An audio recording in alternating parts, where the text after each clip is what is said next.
Hey everyone, I'm Anna Davenport, and I really wanted to do a review for a book.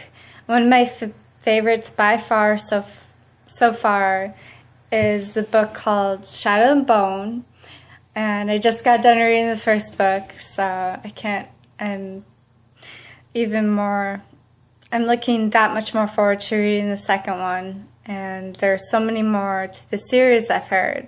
I haven't allowed myself to see how many for sure because I don't like ruining the surprise. I kind of like keeping things a mystery.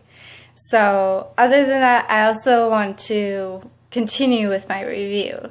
So far, Alina Starkov is a child survivor of the border wars, and her family is pretty much killed there, so that leaves her to the orphanage of the Duke Karamazov's orphanage, where she is educated and meets her companion Mel, who sticks with her throughout this journey that she goes through. And they're then attacked by these Volcra. Now, they're like dragons, and it almost seems like they're a lot more dark than normal dragons. Like, they have this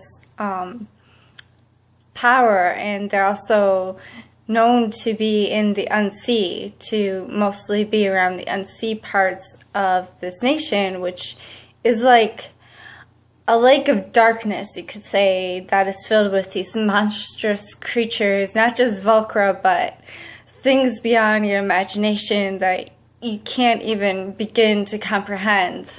So we have that interesting story to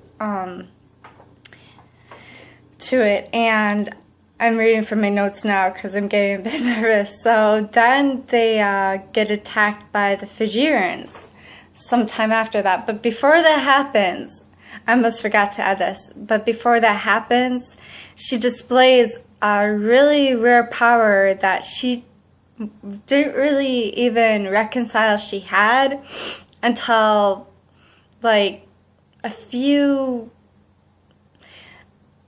until she actually thinks back of her time in the orphanage.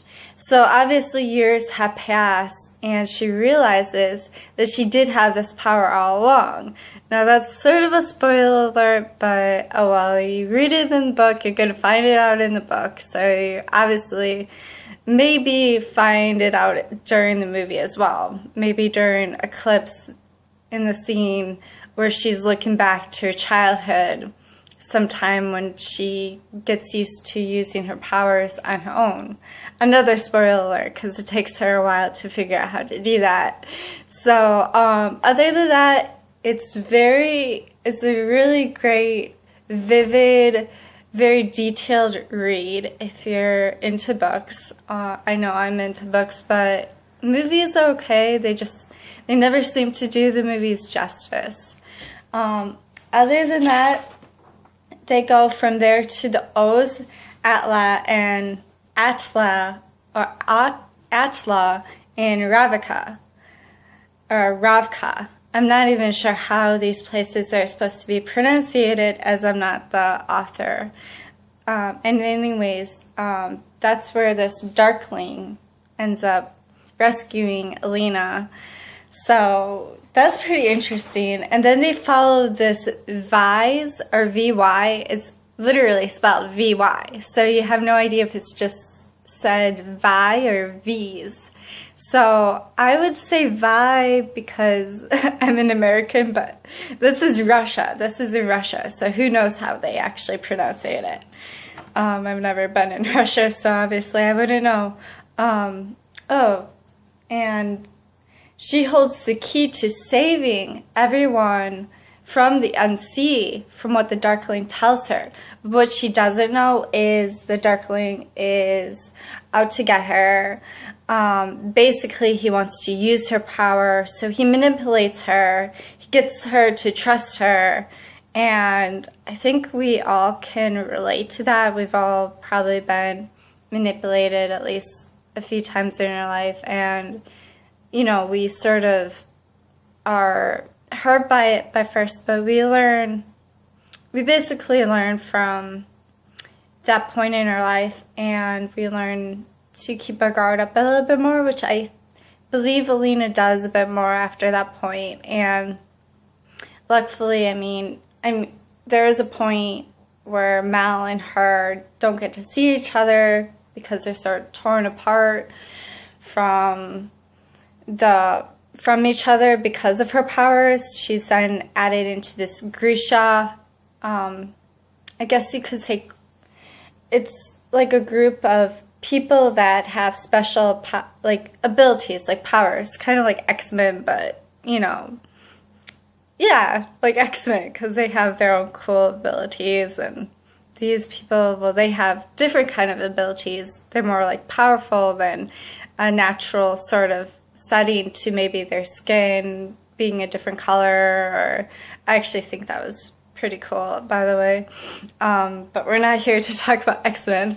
So anyways, a bit more about the Darkling. He is definitely manipulative, definitely one to watch out for, and characters that actually I think should play as or in the movie would probably be Emma Watson as Alina and Emilia Clarke as Genia. She's supposed to be the most beautiful person that Alina thinks she's ever met in the Grecian tribe in Ozatla and Ravika. And then you would have Ivan Somerhalder as the Darkling and Chad Michael Murray as Mal.